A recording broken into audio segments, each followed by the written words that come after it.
Et bonsoir à tous les amis, j'espère que vous allez bien. Aujourd'hui, on se retrouve pour un nouveau débrief, puisqu'on va débriefer le match qui a eu lieu samedi, qui a opposé le RC Lens face à la JOCR et nouvelle défaite, une de plus pour la GIA. On commence à en avoir l'habitude. Malheureusement, ça devient beaucoup trop récurrent. Donc bon, voilà, on va essayer de faire le débrief sans antidépresseur et je vous avoue que ça va pas être facile. Alors, déjà, on va se mettre la compo. On va analyser ça tranquillement. Salut Darkov, comment tu vas? Donc nous, côté Lensois, on va déjà commencer côté Lensois, compo classique. Avec la blessure de Don Edouard, c'est Fofana qui est aligné à sa place. Voilà, sinon aussi, Bulatovic qui a remplacé Sangaré dans le double pivot. Abdoulhamid qui a remplacé Aguilar, mais voilà, c'est quand même des joueurs de qualité, on l'a vu. Non, non, toujours pas, Darkov, toujours pas. Et nous, côté Auxerrois, Pellissier a tenté un autre schéma. On est habitué à un 4-3-3 depuis quelques matchs maintenant et il a décidé de changer de schéma, de passer en 5-3-2. On pouvait s'en douter parce qu'il l'avait déclaré en conférence de presse qu'il allait s'adapter à l'adversaire lensois. Moi, ce qui est important pour moi, c'était qu'on reste vraiment à 3 au milieu parce que pour moi, il faut vraiment qu'on soit à 3, qu'on joue à 4 derrière ou à 5. Il faut vraiment qu'on soit 3 au milieu. Et encore faut-il que les profils soient complémentaires, ce qui n'a pas été ce qui n'a pas été le cas malheureusement. Donc Léon dans les cages, Hopgard et Essi en piston, une charnière Akpa Diomandé Senaya, Azouzi Danois et notre nouvelle recrue Amada. Et devant les retours des canistes Namaso et Sinaeko. Alors oui, Darkov, pas de casquette verte ni de maillot vert. Parce que voilà, c'est pas les couleurs de la GIA. J'ai pas mis de vêtements de la GIA aujourd'hui. Euh, mais je suis aux couleurs de la GIA. Voilà, c'est déjà pas mal. Donc, on va se faire vite fait le résumé. Ben bon, on va voir que ça va aller très vite hein, parce qu'on s'est fait. Alors, la première mi-temps, ça a été, et en deuxième, on s'est effondré. Donc en première mi-temps, pardon, on a une frappe d'Abdoulhamid qui est contrée par Léon en deux temps. Et à la 43e minute, on a une deux pardon, entre Namaso et Amada. Et Amada se retrouve en position de frappe légèrement avant la surface. Et bon, comme d'habitude, enfin après c'est pas contre Amada, attention, le pauvre il vient d'arriver, mais une fois de plus, ce n'est pas cadré. Et en deuxième mi-temps, c'est là que tout se complique.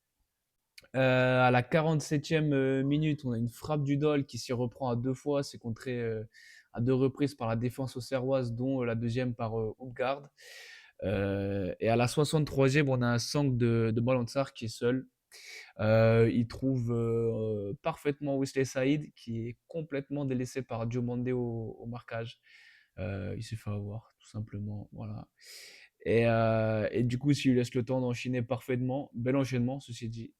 Et voilà. Et il vient battre Léon et ouvrir le score en faveur des 100 et or. À la 66e, on a une réponse aux Serroises avec Azouzi qui trouve si Laminti dans la surface, qui se retourne, qui enchaîne. Et encore une fois n'est pas coutume, c'est pas cadré. Et après, à la fin, on se fait assassiner. Enfin, on se fait envahir, plutôt, on va dire ça. On a Tovin qui est trouvé en profondeur et rentre pied gauche intérieur de surface pour faire sa spéciale. Ça passe de peu à côté. On a à la 81e un centre rageur d'Aguilar qui vient trouver Guilavogui qui remet à Sangaré et belle parade de Léon.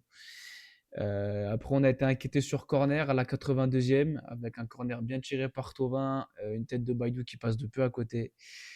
Et dernière frayeur à la 88e minute, puisque Oudol vient trouver en retrait Sangaré qui glisse un peu au moment de sa frappe. On a eu chaud, on s'en sort bien avec 1-0, surtout en deuxième période. Qu'est-ce qu'il nous dit Darkov? Trois streams à la suite, c'est vrai. Merci de ta fidélité, pardon Darkov. Ça me fait plaisir. Donc pour faire un débrief Un résumé, on va dire, de ce match. La première mi-temps est cohérente dans notre jeu, on les gêne bien, on met un pressing très très haut. Et après voilà, seconde mi-temps, il se passe ce qui se passe. On baisse d'intensité physique. Je sais pas si vous avez vu, mais il y a la causerie de Pierre Sage à la mi-temps de ce match-là, justement, où il fait un discours de guerrier et tu vois qu'il a réussi à remobiliser ses troupes. On ressent pas le plaisir là, bah non, pas vraiment. Le plaisir, on le ressentira après une victoire. Donc, comment te dire, c'est pas prêt d'arriver, mon pauvre Narkov. Donc voilà, la première, oui, ce que je disais, ouais, en deuxième mi-temps, bah, on s'effondre totalement. Là où j'en veux à Pélissier, et il est coutumier du fait, c'est que on a un changement, les premiers changements à Lensois arrivent à la 55-56e minute de jeu. Il injecte du sang neuf. Nous, tu vois que ça fait 10 minutes qu'on est dedans, qu'on n'arrive plus dans le pressing et tout, que voilà, on n'arrive plus à gêner les Lensois. Il voit son homologue faire rentrer du sang neuf. Lui se dit, bah allez, on va attendre. On attend, on encaisse un but, logique. Et 10 minutes après, il fait enfin ses changements, mais faire des changements à 20 minutes de la fin. Je te laisse. Eh ben écoute, vas-y Darkov. Vas-y, va à tes occupations. Il m'a perturbé, je sais plus ce que je disais. Je disais quoi? Si tu peux me dire, Darkov, avant de vaquer à ton plaisir personnel, là où j'en étais. Ah oui, les changements tardifs de Pélissier, pardon. Mais, alors autant, il y a quelques matchs auparavant, avec tous les blessés, les suspendus, les trois quarts de notre banc, c'était des jeunes du centre de formation. Bon, là, alors je dis pas que c'est des cadors, mais tu avais du Romain Fèvre sur le banc, tu avais du Casimir, du Mara, du Djoussé, du Koulibaly qui n'est pas rentré, et je me demande bien pourquoi. Donc voilà, après les joueurs en soi, bah, en fait, ça me saoule parce qu'à chaque fois on se dit ah ouais, mais ils ont fait ce qu'ils ont pu, ils ont fait ce qu'ils ont pu. Et ah ouais, mais tu fais ce que tu peux, mais ça suffit pas quoi. Donc là, renfort au mercato urgent.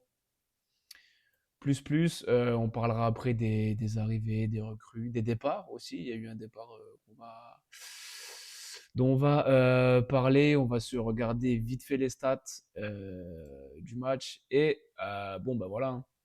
19 tirs cadrés pour les Lensois, nous on en fait 5, 0 cadré. Donc à partir de là, comment tu veux cadrer, marquer, pardon, c'est impossible. Et en première mi-temps, on voit c'est serré. Voilà, c'est quasiment 50-50 de possession de balle. On a même plus d'XG que l'adversaire, pour vous dire. Et voilà la deuxième mi-temps. On a la possession, mais voilà, mais sauf qu'en face, c'est des assauts répétitifs. Et voilà, et eux, ils n'ont pas besoin de. Bah, déjà, ils arrivent à cadrer, chose que nous, on n'arrive pas à faire. Attendez, hop, je vais recadrer ça. Voilà. Donc, bah, voilà ce que j'avais à dire sur ce match. Je pense avoir fait le tour. Ah si, si, si, si, si. Il y a une action que j'ai oublié de parler en première mi-temps. On a un contre. On a Sina qui part seul. Et il a Danois qui se projette à gauche. Et il a Namasso à droite. Dire qu'il peut servir parfaitement Namasso parce que son appel est parfait. Les défenseurs n'ont pas suivi son appel. Il décide de décaler Danois à gauche, sauf qu'il fait une passe de merde, il fait une passe molle du genou. Donc ça fait que Danois, bah, ça le casse un peu sur ses appuis, sur sa lancée. Et voilà, alors que tu avais la possibilité d'écarter sur Namasso qui était mieux placé et qui, sans faire offense à Danois, je pense que Namasso, et c'est pas faire offense de dire ça, Namasso a des meilleures qualités de finition que Kevin Danois. C'est normal, c'est pas le même poste. Autre chose aussi à dire sur ce match, donc ce système-là de 5-3-2, j'ai bien aimé à un détail près. Euh, c'est que Danois et Amada, c'est pas complémentaire. Il faut un milieu. Alors on l'a vu que Namasso l'a fait à la CAN. Moi, je mettrais plus un profil Namasso ou même Romain Fèvre, voire Matondo, mais plus Namasso quand même. euh, pour apporter ce liant qui nous a manqué pour faire le lien entre le milieu et l'attaque. Pourquoi pas, après, avec le retour de Wusu, de mettre Azouzi pardon, un cran plus haut. Je pense qu'avec sa qualité technique, et on l'a vu, il a été à l'origine de quelques situations pour nous. Donc à voir après avec le retour d'Owusu, on verra peut-être ça contre le Paris Saint-Germain. Parce que voilà, là on vient jouer contre le premier, là on va jouer contre le deuxième. Bon, on va dire que là les points, on va pas les prendre là. À moins que face à Paris, je sais pas, il se passe un tremblement de terre, je sais pas comment, je vois pas comment on peut prendre des points contre eux, même si c'est à domicile. En plus, ils auront le retour de Hakimi de la CAN. Alors, à voir s'il sera en condition pour débuter ce match ou pas. Et même s'il n'y a pas Hakimi, bon, hein, voilà, je pense qu'on on va pas se faire l'avant-match tout de suite, mais ils n'ont pas besoin d'Hakimi pour nous battre. Donc, non, ouais, le système. Après, maintenant, on va avoir des solutions. Ce qui est bien, c'est qu'à la recrue d'Amada, là, au milieu de terrain, on a du monde. On a Owusu, Azouzi, Amada, Danois, Djoussé également, Matondo. Donc, tous les postes sont doublés. Moi, j'aimerais vraiment voir un Amasso beaucoup plus axial. Parce qu'en fait, moi, ce qui m'imaginait dans ce 5-3-2, c'est que Namasso et Sinayoku, alors, ils font pas un match fou non plus. Ils font un match, pour ma part, décevant. Mais circonstances atténuantes, parce que pour moi, je les trouvais beaucoup trop esselés devant. Il y avait un trou. Il y a quelque chose dans l'animation offensive qui n'a pas fonctionné. Et c'est ce qui explique aussi voilà, qu'on n'a pas marqué. Et déjà, on n'a pas cadré non plus. Si le dernier point sur ce match, l'arbitrage, bon, ouais, je trouve ça. Alors oui, l'arbitre aurait pu mettre quelques cartons supplémentaires au Lensois. Nous, on les prend et c'est mérité. Danois, j'ai en image le jaune qui prend, c'est une faute complètement débile. Mais par contre, il y en a, je sais plus quel joueur de chez nous qui est vers la surface lensoise. Il se fait bousculer comme comme une grosse merde. Et, dans mémoire, je crois que l'arbitre ne siffle. Même pas faute, mais bon, allez, il aurait mis un ou deux cartons en plus. Est-ce que grâce à ça, on aurait réussi à cadrer? Je pense pas. Donc bon, ouais, l'arbitrage si on veut, mais à un moment donné, moi, ça me fatigue. Commençons déjà par cadrer. Et après, on pourra parler de. Puis surtout, voilà, il n'y a pas eu de scandale non plus. Alors, je vais pas vous mentir, devant le match, à chaud, j'étais comme un fou, j'insultais l'arbitre dans tous les sens. Certes. Mais bon, après, tu te dis, à partir du moment où tu cadres pas, si tu cadres pas, tu marques pas de but. Si tu marques pas de but, tu peux pas gagner. Voilà, le constat, il est aussi simple que ça. Et du coup, maintenant, nous allons passer aux notes de cette équipe. Hop, voilà. Donc, Léon, je vais le mettre soit décevant, soit correct, parce qu'en deuxième mi-temps, attention, voilà, je vais mettre correct. Parce qu'il nous sort des belles parades en deuxième mi-temps, même si malheureusement, ça ne change rien au résultat final. Par contre, son jeu au pied m'a filé des boutons, je ne vais pas vous mentir. Hopgard, j'ai bien aimé sa première mi-temps. J'étais très content. Même si j'ai vu que sur X, c'était plus partagé. Même hier, j'étais chez l'excellent l'abbé Débrief, pardon, que je salue et que je remercie de m'avoir invité à son émission hier. Et je crois que j'étais un des seuls à trouver Hopgard qui avait été bon. Alors, bon, voilà. Mais j'avais bien aimé. Je trouve que même défensivement, alors, c'est pas l'assurance touriste parce que tu vois que physiquement, ça peut être compliqué s'il y a des gros gabarits en face. Mais plusieurs fois, il est revenu se battre en défense. Il a fait deux trois sauvetages quand même. Voilà, je trouve que ça, on l'a un petit peu oublié. Après, en deuxième mi-temps, il s'est éteint à l'image de toute l'équipe. Donc, pour moi, ce sera décevant. Et en fait, je pense qu'on va gagner du temps parce que les trois. Ouais, Akpa, Diomandé et Senaya. Alors, Diomandé, peut-être plus décevant. Après, Akpa, Senaya, bon, on prend qu'un but, même si après on a pris l'eau. Mais Senaya, Diomandé décevant, pourquoi? Parce que le but, il est pour lui, quoi. Je veux dire, Il se fait avoir par Saïd et non. Et c'est pas possible à ce niveau-là. Donc voilà, malheureusement. Lamine Sy, je vais le mettre encore au-dessus. Non, ouais, ça me paraît sévère, Léon. Non, parce qu'en fait, Lamine Sy, je trouve qu'il a été au-dessus des trois autres. Euh, Pas le même poste, attention, rien à voir. Mais ouais, il se crée une occasion, malheureusement, il cadre pas. Voilà, donc. Mais même après, j'ai bien aimé son match sur le côté. Il était quand même face à Udol, ce qui est pas une mince affaire. Il a été mis en difficulté, certes. Non, vous savez quoi, allez, je vais faire mon aigri de service. Ouais. Après, ouais, il est entre les deux, quoi.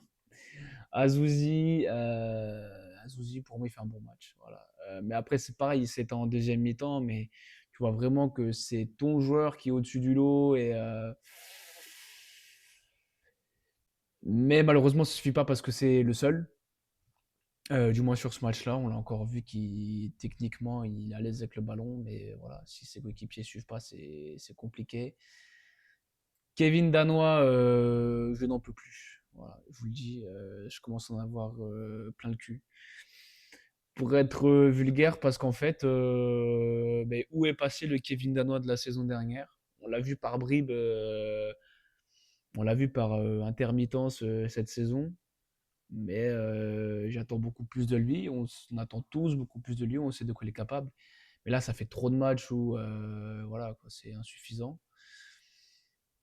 Est-ce que avec toutes les recrues, avec la recrue qu'on a faite, est-ce qu'il serait pas envisageable et même bénéfique pour lui de lui faire un petit tour sur le banc? Voilà, t'es pas bon, ça fait 4-5 matchs que t'es pas au niveau. Pourquoi tu restes sur le terrain? Pourquoi on ne donnerait pas la chance à quelqu'un d'autre?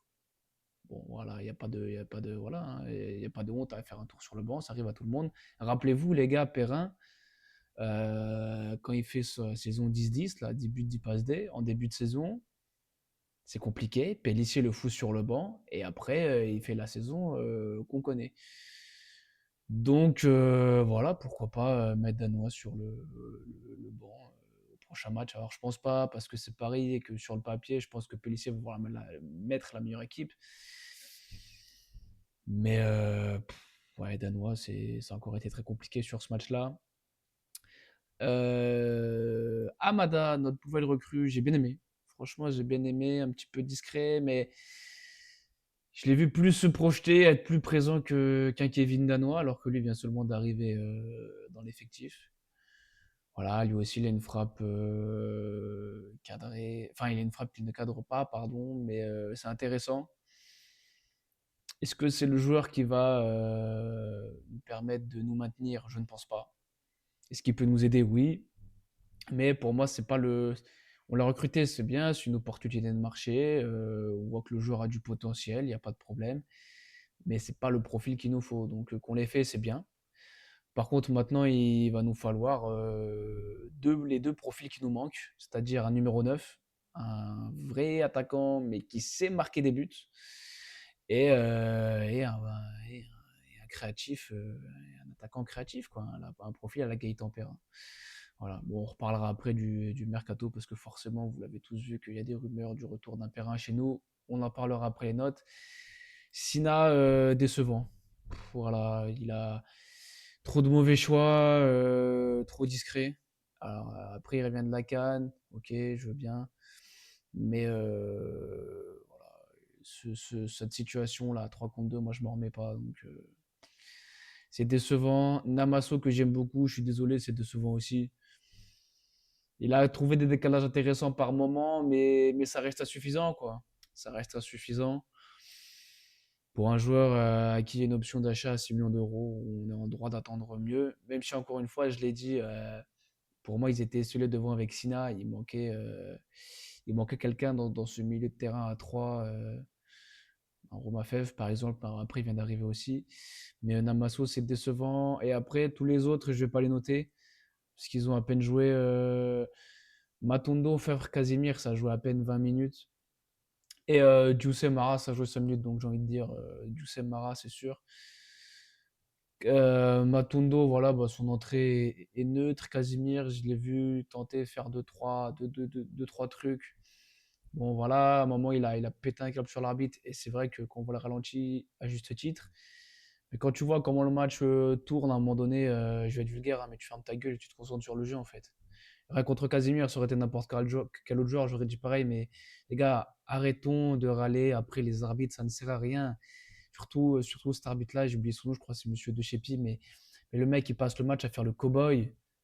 Va pas faire le cow-boy avec lui parce que dans tous les cas, tu vas perdre. Et, euh, c'est gaspiller l'énergie bêtement parce que là, tu aboies sur l'arbitre. Donc, déjà, d'une, ça va rien amener. Au mieux, tu vas prendre un jaune et tu te replaces pas et ça peut foutre potentiellement tes coéquipiers dans la merde. Mais après, encore une fois, je dis, c'est pas propre à Casimir. Ça aurait été Namasso, ça aurait été Azouzi, ça aurait été Ougard, n'importe qui. J'aurais dit le même raisonnement. Romain Fèvre, bah, on sait qu'il va lui falloir un temps d'adaptation. Sauf que nous, l'urgence, c'est de prendre des points.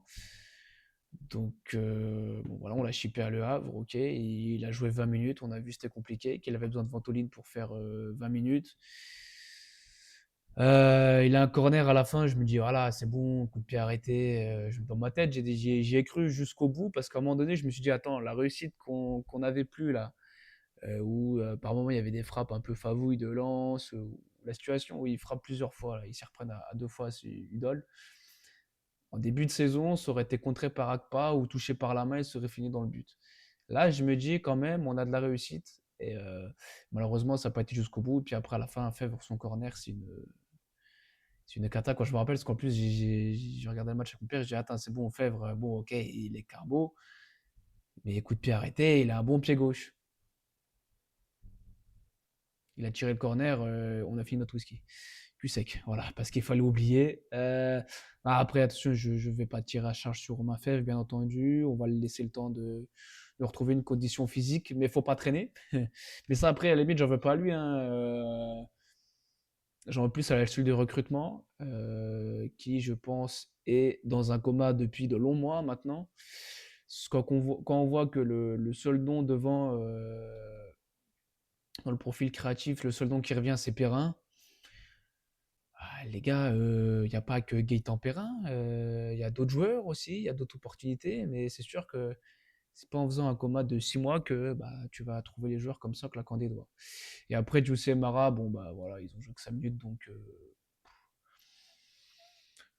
voilà, on va pas les noter. Bah tiens, Darkov, tu diras à Soupi qu'il aille se faire enculer également. Et il dit que je suis un mauvais streamer. Oui, bah écoute, est-ce qu'il a vraiment tort en soi? Non. Donc les notes finies, on va passer au classement et aux résultats de ce week-end. Donc nous sommes toujours à notre 17e place. On est toujours à 2 points de Nantes qui s'est incliné face au Paris FC. On a Lorient qui est sur sa folle dynamique là, qui a mis 3 à Monaco et c'est mérité. Bamba Dieng, quel match. J'aurais dit le même raisonnement. Ah, j'ai pu bugger à un moment donné dans ma phrase de Darkov, c'est possible. Paris qui a mis 3-0 à Lille. Bon, nous, forcément, on va pas revenir. Toulouse qui a fait ses Nice. 5 buts à 1, bravo à eux. Marseille qui a sorti un récital contre Angers, 5 buts à 2. Strasbourg, Dieu merci, qui s'est imposé contre Metz, 2 buts à 1. On embrasse Gocho. Mais on l'aime beaucoup, attention, hein. Mais Gauthier, faire ça quand tu égalises à la 23e minute dans un derby, sachant qu'en face c'est Strasbourg, c'est peut-être pas la meilleure idée que tu as eue. Mais bon, au moins il reste toujours derrière nous au goal average. On a le même nombre de points. Nul entre Rennes et Le Havre. Le Havre qui prend un bon point. Et Lyon qui s'est imposé 2 buts à 1 face à Brest. Voilà pour les résultats. Donc là, pour moi, au mieux, les gars, le plus haut qu'on puisse finir dans la dynamique actuelle, vu notre effectif, c'est barragiste maximum. Voilà, je vois pas comment on peut finir plus haut. Parce que je pense que Nice, ça m'étonnerait qu'ils descendent plus bas. Après, avec eux, sait-on jamais. Mais avant de compter sur les autres, il va falloir compter sur nous-mêmes. Et on va voir qu'avec le calendrier, bah voilà, un petit OCR PSG en ouverture, donc je pense que c'est nous qui allons nous faire ouvrir. Rennes-Lorient, beau derby breton, ça va être un match intéressant à suivre. On a Le Havre-Monaco. Donc si Monaco veut se reprendre contre Le Havre, les gars, il n'y a pas de problème. Marseille-Lens, ça je pense que les gars, le match va être... C'est un match décisif pour la course à l'Europe et la course au titre. Je ne parle pas de Marseille, hein, mais match ultra décisif. Parce que soit Lens gagne et décroche et Marseille se fait décrocher, ou alors Marseille gagne et ça peut se resserrer. Ensuite, on a un Nantes-Nice. Donc là, c'est le, c'est le match de la peur. Impossible de savoir quelle sera l'issue de ce match. On a un Brest-Toulouse. Attendez, parce que Darkov, il s'amuse dans le chat, mais du coup, je vois plus le. On a Metz-Lyon. Voilà. Paris FC, Angers, pas mal. Et Lille-Strasbourg. Donc là, c'est con parce que tu te dis, là, tu peux reprendre des points sur tes concurrents directs, sauf que tu joues contre le PSG. Voilà, donc bah, ça va être extrêmement compliqué. Et pour finir, les gars, on va se. Petite page Mercato. Si ça s'affiche, je répète, si ça s'affiche, ça ne veut pas s'afficher. Est-ce que. Waouh! Ok, toujours pas. Super, les gars, merci. Ah non, attendez, j'étais pas sur la bonne fenêtre. Voilà, voilà. Et la lumière fut. Donc, Ibrahim Osman nous quitte déjà. Prêté par Brighton depuis le début de saison, Ibrahim Osman retourne en Angleterre. Le jeune ailier ghanéen, 21 ans, aura disputé 15 rencontres sous le maillot de la GIA et délivré 2 passes décisives. Ibra, pas Zlatan, attention les gars, ne mélangez pas les pinceaux. L'ensemble du club te remercie et te souhaite le meilleur pour la suite de ta carrière. Alors, si on fait un bilan sur le passage d'Ibrahim Osman, c'est nul. Voilà. On va porter un peu de nuance sur les deux. Alors, moi, déjà, quand il arrive, on va se refaire un peu l'histoire. Moi, quand il arrive, je suis hypé. Plutôt, voilà, on retente à Cole à Traoré, même si je l'ai déjà dit, c'est pas le même profil. Osman, on est plus sur la vitesse. Et c'est tout. On l'a vu. Il fait 2 passes en 2 matchs. On se dit, tiens, il y a du potentiel, il y a quelque chose à faire. Et en fait, bah non. En fait, voilà, à l'image des autres joueurs offensifs, bah, c'est insuffisant. Donc voilà, le prêt a été cassé. Il a signé dans la foulée à Birmingham, je crois, en Championship. Donc bon, nous, ça nous libère une place en prêt. Voilà, et puis ça nous libère. Après, avant que Haussmann parte, moi, je voulais quand même qu'on ait 2 recrues offensives. Et avec le départ d'Haussmann, je maintiens une faute de recrues offensives. Mais ça illustre, encore une fois, le mercato catastrophique qu'on a fait cet été. Parce qu'il reste que 6 mois chez nous et il part. Après, c'est pas pour remettre une pièce dans le jukebox et retirer sur Casimir, mais il a été décisif 2 fois plus que Casimir, quoi. Voilà, voilà. Je dirais du tout, toi tu stream au moins. Ouais, merci Soupisa. Ouais, c'est vrai, Darkov, parce qu'attends, il est sur mes côtes là depuis tout à l'heure, mais Darkov, ton stream, tes streams, on les entend toujours, hein. Et je pense même que alors là les gars, vous pouvez les clipper ça. La victoire de la GIA, notre prochaine victoire, arrivera avant le stream de Darkov. Voilà les gars. Tiens Darkov, tu peux clipper ça, il n'y a pas de problème. Tiens, mettre sur tes côtes. Je ne pas douter. Et voilà, au moins c'est enregistré. Et les gars, je vous le dis, la GIA s'imposera avant que Darkov lance ses streams. Et je prends pas de risque en disant ça. Et ce qui me fait peur, c'est que les deux vont arriver dans un avenir fort, fort, fort, fort, fort lointain. Voilà. Ouais, pour revenir sur Haussmann, ouais, il a quand même fait 2 passes D. Bon, c'est insuffisant, mais c'est mieux que certains offensifs présents au club. Euh, et ça illustre le mercato catastrophique. Il n'y a pas que lui. Il y a plus, Soupi, merci d'être passé. Et retourne à tes occupations aussi.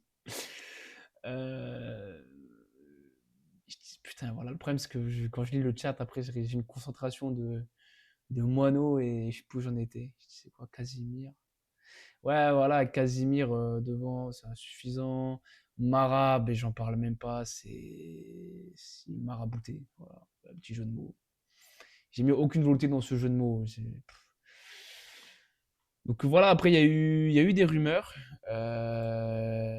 Si j'arrive à les retrouver, alors, ça parle de Gaëtan Perrin chez nous, mais on serait aussi sur un joueur de Strasbourg. Est-ce que. Ah, voilà, exclu foot mercato. L'AGA intéressé par Abakar Silla. Je ne connais pas du tout. Il joue à Strasbourg, ok. Plusieurs options s'offrent au dossier défenseur ivoirien de 23 ans.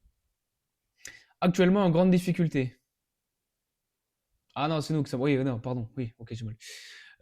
Qui fait du défenseur strasbourgeois une priorité pour son. Là, on a bien recruté des Ivoiriens, les gars. Parce que Akpa Diomandé, c'est fou l'Ivoirien. Alors, on va essayer d'aller voir ce que ça vaut. Sur Transfermarkt. 1m88, ça c'est plutôt pas mal. Après 23 ans, j'aurais bien aimé un joueur avec plus d'expérience. Il vient de Bruges. Waouh! Strasbourg, ils ont mis 20 millions sur lui. Ma race. Eux. Ah ouais. Après, il vient chez nous, il surperforme pendant 6 mois, il finit à Chelsea après. Voilà le plan de carrière des joueurs de Strasbourg.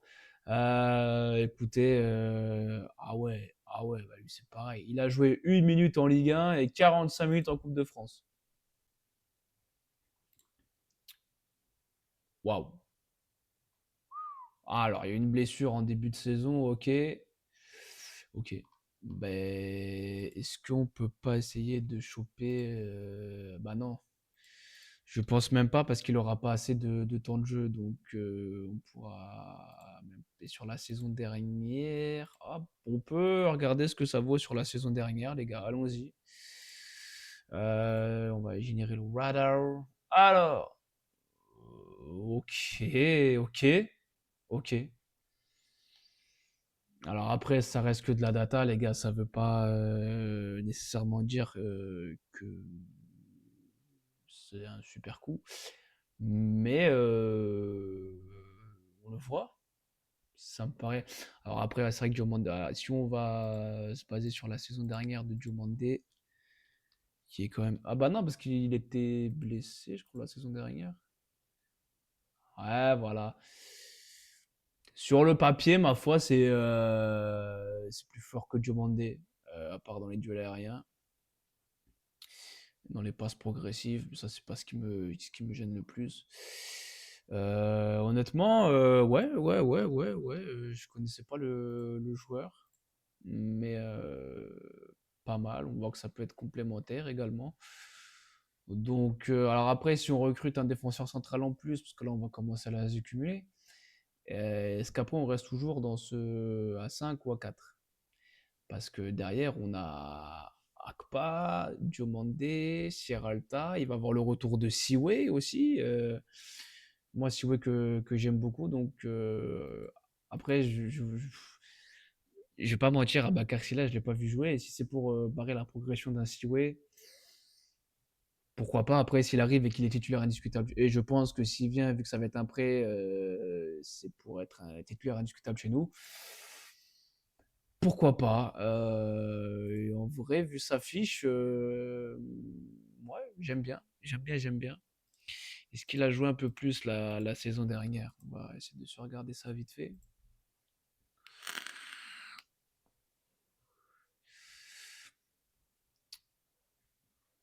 Ouais, il a joué beaucoup plus. Il a joué beaucoup plus, ok.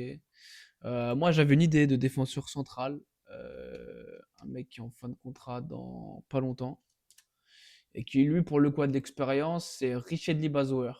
En plus de ça, il est polyvalent parce qu'il peut jouer central, il peut jouer défensif, même milieu central. Voilà, c'est solide, c'est costaud, j'aime bien. Il est en fin de contrat dans 5 mois maintenant, on va dire. Donc, ça, c'est le genre de joueur que je serais bien allé chercher. En plus, on le voit, pas beaucoup de temps de jeu, mais grosse expérience, 29 ans, international avec le Curaçao, mais il l'a été avant avec les Pays-Bas, si je dis pas de conneries. Ouais, même avec l'équipe 1 du Pays-Bas, c'est bien ce qui me semblait. Donc, voilà, moi après devant, j'avais dans l'idée de faire Batshuayi. Mais j'ai vu qu'il était blessé, et quand j'ai regardé sa blessure, je sais plus où j'ai vu ça, mais c'est une fracture du pied, donc il revient pas avant le mois de mars. Donc c'est mort. Voilà, après il y avait. Si, alors, je sais plus comment ça s'écrit. Je lui faire une. Waouh, je l'écris bien du premier coup. Euh, Parce que lui aussi, il est en fin de contrat dans 6 mois. Alors après, il y a une option d'1 an. Il joue pas tant que ça. Et c'est pareil, c'est un gars qui a de l'expérience, de mémoire. Ouais, il était plutôt vif, d'expérience. Voilà, c'est pas mal aussi ça. Bon, là, forcément, cette saison. Après, il faut pas rêver, les gars, hein. Mais après, même s'il a peu de temps de jeu, tu peux voir que le ratio but par minute, il y a ça aussi qu'il faut regarder. C'est pas que les buts, surtout pour un attaquant. Faut pas se concentrer que sur les buts. Il faut aussi regarder par rapport au temps de jeu qu'il a et les ratios buts par minute. Là, on le voit qu'en Europa League, c'est un but tous les 2 matchs. En première chip, c'est quand même pas dégueu. Est-ce qu'il n'y aurait pas une blessure dans le lot qui l'aurait freiné? Ouais, blessure à l'ischio, ok. Et là, après, bon, on ne sait pas pourquoi. Mais, alors peut-être qu'il est encore blessé, je ne sais pas. Je vais essayer de regarder ça vite fait. Mais sinon, moi, c'est un joueur sur qui j'irai volontiers. Et est-ce qu'à titre de comparaison, on pourrait pas se faire. Oui. Parce que j'ai pas la version. Après, ça va peut-être nous faire remonter à loin.